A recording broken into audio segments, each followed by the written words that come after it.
My YouTube people, Northeast Ohio Sports Cards, here for part 2 of the video that we dropped the other day. In that video, we did the top, you want to call it the top, but the 25 guys that have gone down the most since the season started using the price movement by card chart. Once again, base, Prism, PSA 10. And today we're going to talk about the opposite end of the list, who has gone up the most, and kind of do a quick rundown of that like we did the other one. Maybe talk about should we be buying into the highs on this one? Should we be selling now, waiting for the playoffs, this, that, the other thing? So let's run down it. And once again, we're going back 60 days. So this takes us to right back before Christmas, right when the NBA season started. So this is kind of locking the prices in and see what they have done since games have started. So real quick before we get into it, YouTube stuff down below. You guys know the drill. Like button, comment, sub if you're not, come along for the ride, and let's rock and roll here. So number 1 on the list, and most of these guys, a couple are surprising. Most of them are not going to be very surprising. Number 1 on the list, Joel Embiid. Not that shocking. Dude's probably in the running for the NBA MVP this year. It's probably him, LeBron, and that's probably mostly the list.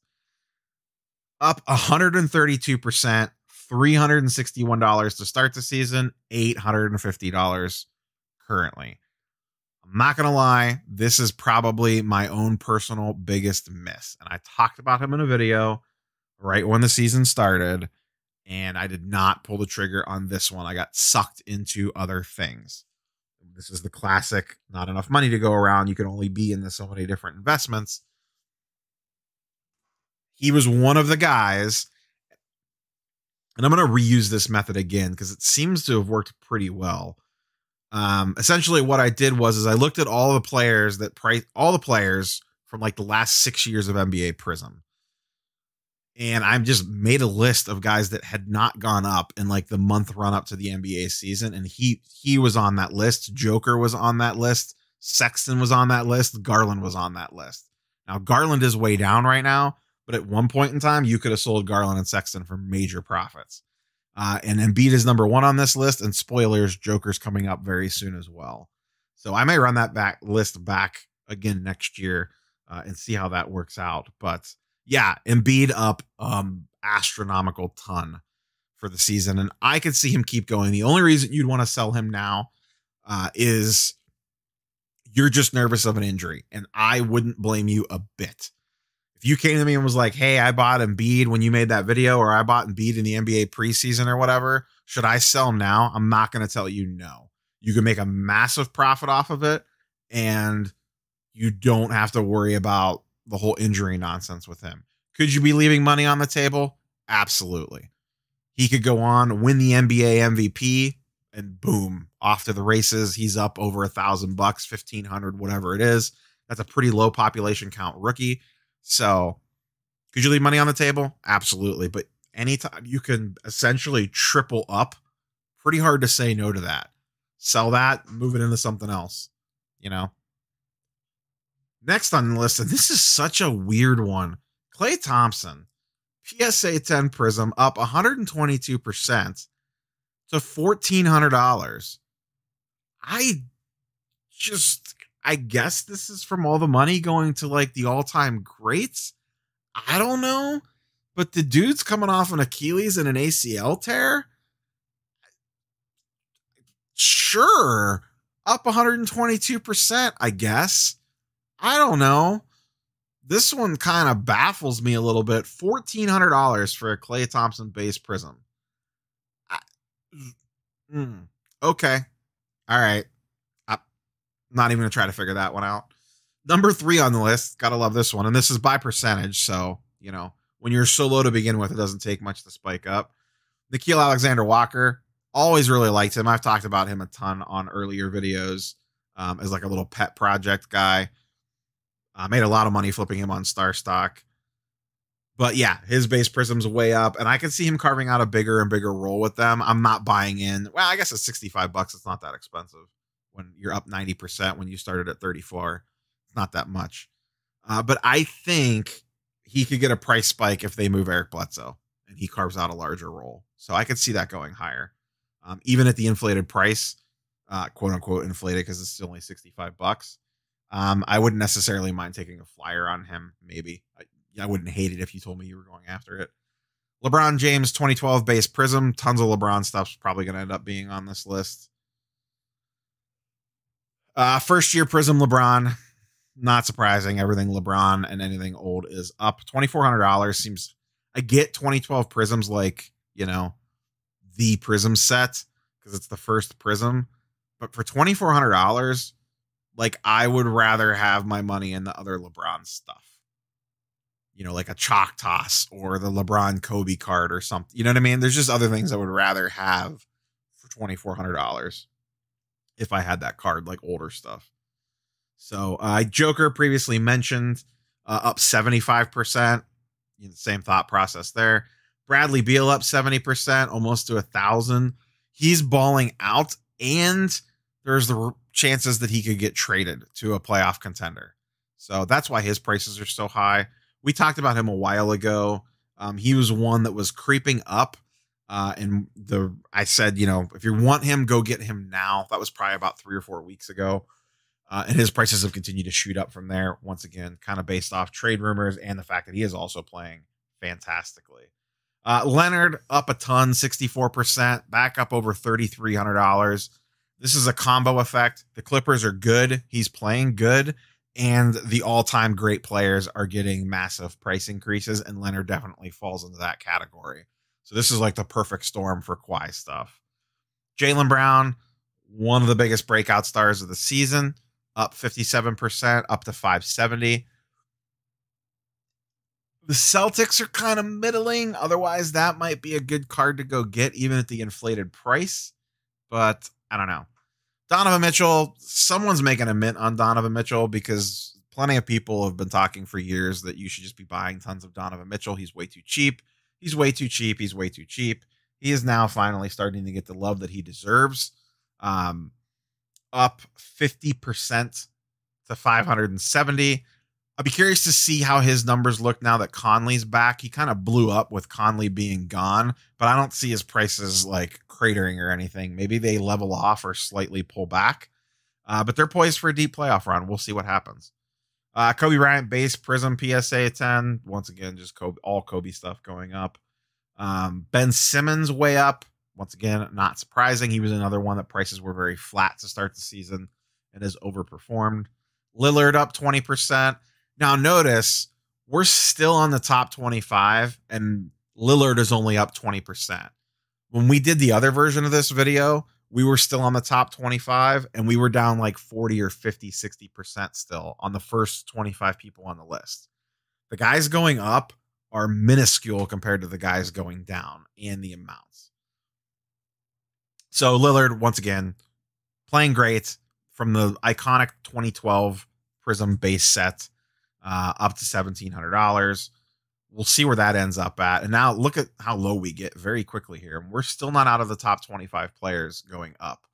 LeBron James base Prism. And how many of these were a LeBron 18th year Prism base or a Kobe Bryant Prism base? That's at least 3, I think. Devin Booker up 7%. He came way down, went way up.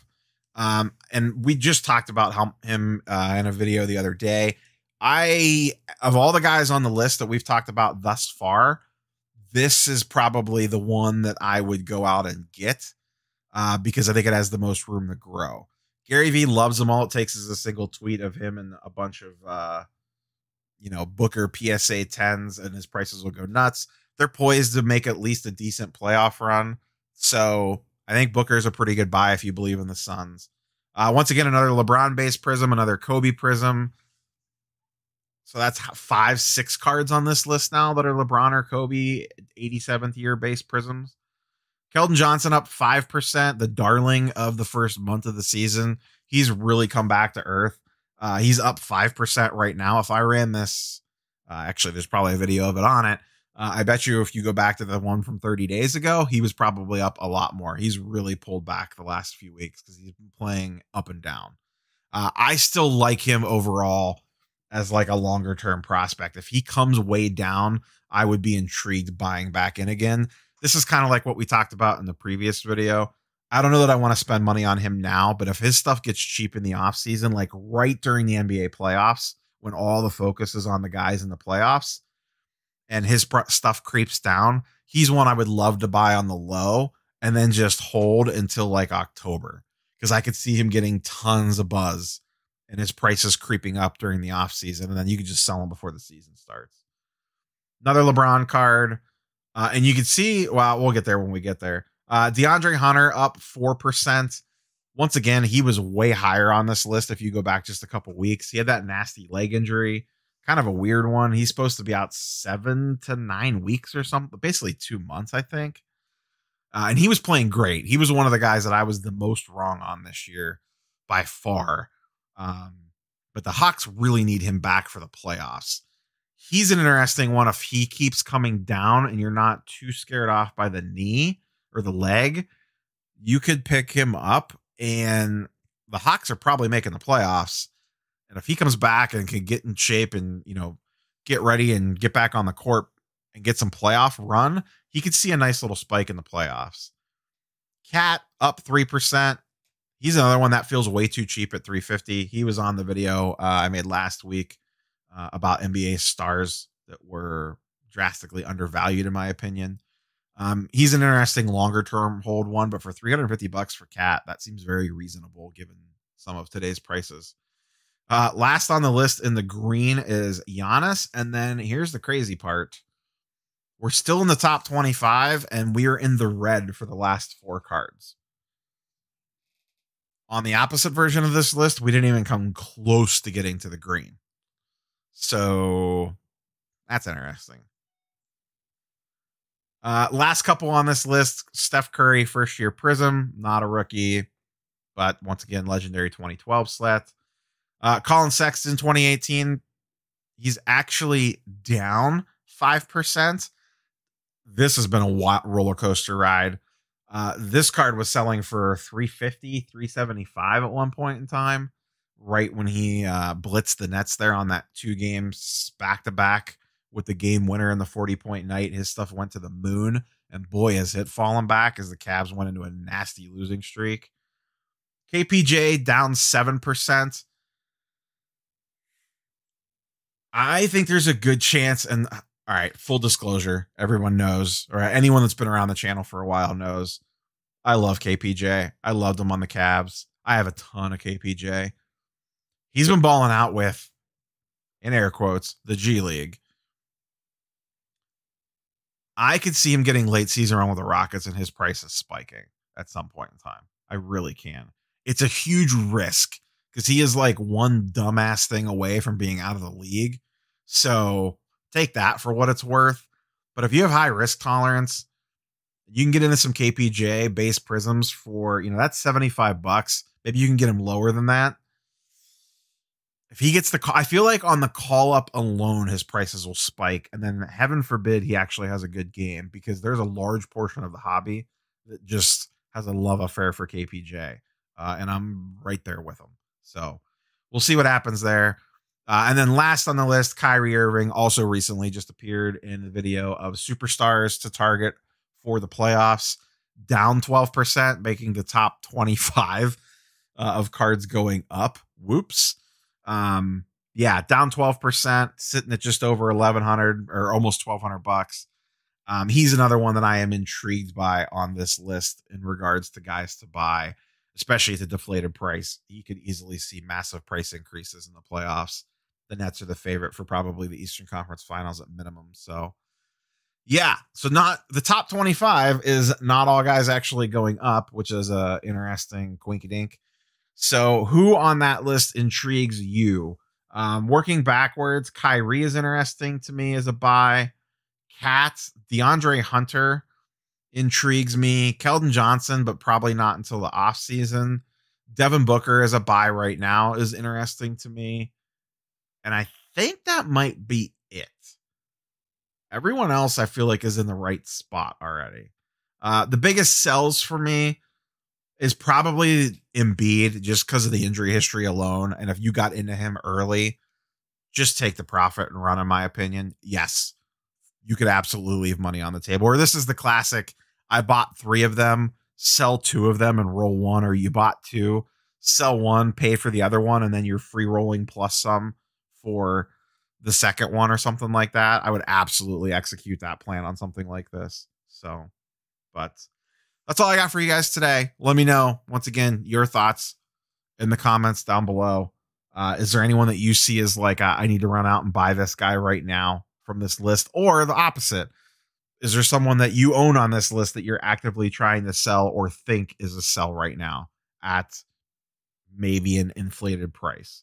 Me personally, from a sell perspective, and maybe this is just because I'm a biased Cavs fan, I don't know why I would be sitting on a Klay Thompson card for $1,400. I just feel like there's way better things I could do with $1,400 than just sit on a Klay card. That's just me. I'm baffled by that one. But once again, maybe I'm just biased Cavs fan. So that's all I got for you guys. We'll catch you guys on the next one. Peace.